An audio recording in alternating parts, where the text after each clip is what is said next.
السلام علیکم ورحمۃ اللہ وبرکاتہ۔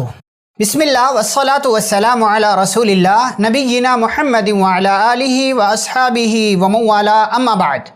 معزز ناظرین، قرآن کی باتیں سیریز کے حوالے سے آج کی اس مجلس میں ہم آپ کے سامنے سورہ آل عمران آیت نمبر 144 کا تذکرہ کریں گے، اور اس آیت کے حوالے سے یہ بات بیان کی جائے گی کہ نبی کریم صلی اللہ علیہ وسلم کی وفات سے متعلق مسلمانوں کا کیا عقیدہ ہونا چاہیے۔ یہ آیت کریمہ جو ہے وَمَا مُحَمَّدٌ إِلَّا رَسُولٌ قَدْ خَلَتْ مِن قَبْلِهِ الرُّسُلُ أَفَإِن مَّاتَ أَوْ قُتِلَ انقَلَبْتُمْ عَلَىٰ أَعْقَابِكُمْ وَمَن يَنقَلِبْ عَلَىٰ عَقِبَيْهِ فَلَن يَضُرَّ اللَّهَ شَيْئًا۔ اللہ نے فرمایا کہ محمد صلی اللہ علیہ وسلم اللہ کے رسول ہیں، اس سے پہلے بہت سے رسول آئے اور چلے گئے، تو کیا اگر ان کی وفات ہو جائے یا یہ شہید کر دیے جائیں تو تم اپنی ایڑیوں کے بل واپس پلٹ جاؤ گے؟ اور یاد رکھو، جو شخص بھی اپنی ایڑیوں کے بل واپس پلٹ جائے، یعنی جو اسلام کو چھوڑ دے، فَلَن يَضُرَّ اللَّهَ شَيْئًا، تو وہ اللہ کا ذرہ برابر بھی ہرگز نقصان نہیں کرے گا۔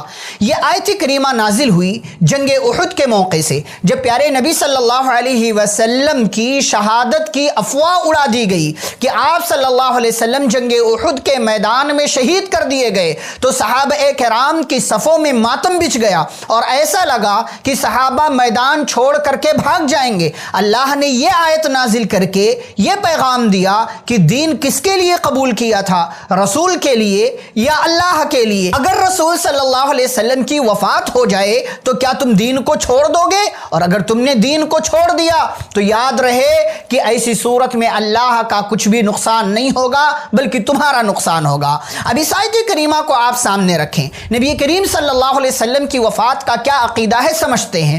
اب اس آیت کو سامنے رکھ کر کے کوئی یہ بھی تو کہہ سکتا ہے، جیسا کہ ہمارے ہاں بہت سارے لوگ کہتے ہیں کہ نبی صلی اللہ علیہ وسلم کی وفات نہیں ہوئی، آپ کا انتقال نہیں ہوا، آپ پردہ فرما گئے، آپ کا وصال ہوا، نبی کے لیے وفات کا لفظ استعمال نہ کیا جائے، نبی کے لیے انتقال کا لفظ استعمال نہ کیا جائے۔ تو اس آیت کریمہ کو سامنے رکھ کر کے کیا ان کی بات درست ہے یا صحابہ کرام کی بات درست ہے؟ آئیے سمجھتے ہیں۔ پیارے نبی صلی اللہ علیہ وسلم 12 ربیع الاول سن 11 ہجری پیر کے روز صبح کے وقت آپ صلی اللہ علیہ وسلم یہ دنیا چھوڑ کر چلے گئے۔ صحابہ کرام کی صفوں میں ماتم بچھ گیا۔ مدینے کے اندر اس سے زیادہ غم والا دن صحابہ نے نہیں دیکھا تھا۔ ابو بکر صدیق رضی اللہ تعالیٰ عنہ کو خبر ملی، آئے آپ صلی اللہ علیہ وسلم کی پیشانی کا بوسہ دیا، مدینے کا ماحول دیکھا، صحابہ کرام کے حالات دیکھے اور صحابہ کرام کی کیفیت کا مشاہدہ کیا۔ یہ بھی دیکھا کہ عمر رضی اللہ تعالیٰ عنہ کہہ رہے ہیں، جو یہ کہے گا کہ نبی صلی اللہ علیہ وسلم کی وفات ہوئی ہے اس کی گردن مار دی جائے گی۔ ابو بکر صدیق رضی اللہ تعالیٰ عنہ نے فوراً منبر رسول کا رخ کیا، صحابہ کرام کے سامنے ایک چھوٹی سی تقریر کی اور یہی آیت کریمہ منشن کر کے کہا، اعلان کیا، آگاہ کیا، خبردار کیا، عقیدہ بیان کیا، من کان منکم یعبد محمدا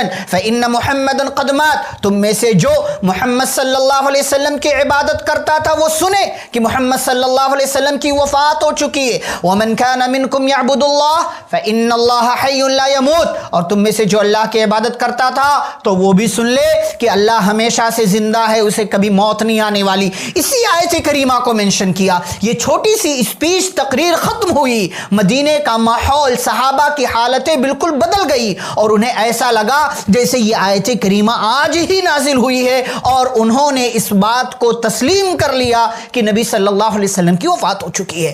اب آپ آج کے مسلمانوں کی حالت دیکھیں اور صحابہ کرام کی حالت دیکھیں۔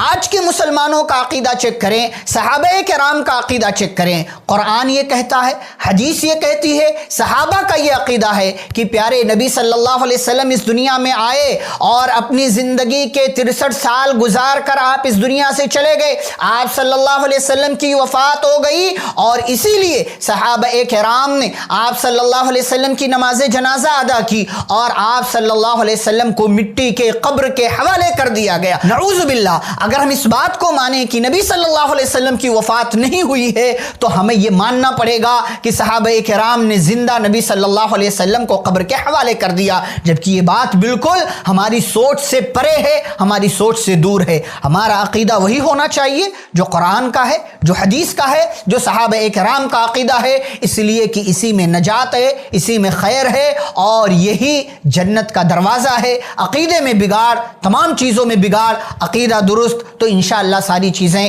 درست ہوں گی۔ اللہ رب العالمین ہم سبھی کو اپنے عقائد کی اصلاح کرنے کی توفیق عطا فرمائے، آمین۔ وصلی اللہ علی النبی الکریم، والسلام علیکم ورحمۃ اللہ وبرکاتہ۔ ایسے ہی فائدہ مند اسلامک ویڈیوز دیکھنے اور منہج سلف پر کتاب و سنت کی تعلیمات کو عام کرنے میں ہمارا تعاون کریں، تاکہ آپ کے لیے ذریعہ نجات، جنت کے حصول کا سبب، ساتھ ہی مال میں برکت و اضافے کا ذریعہ بھی بنے، آمین۔ جزاک اللہ خیرن۔